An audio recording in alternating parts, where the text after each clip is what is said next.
It's been a long day. बहुत दिन के बाद में मेरा दोस्त आया है विकास।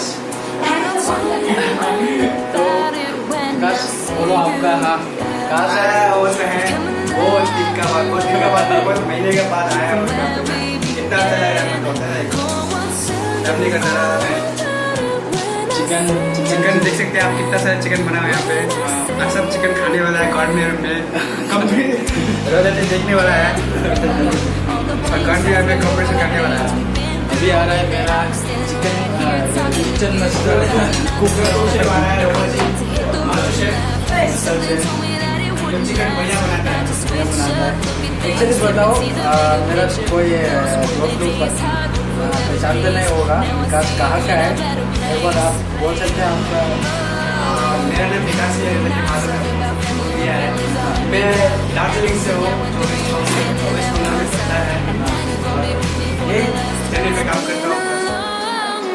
आज खा रहे हैं निरोधा जी का हाथ का। ठीक है, अभी विकास और हम दोनों कितना खाता है देखेगा। We've come a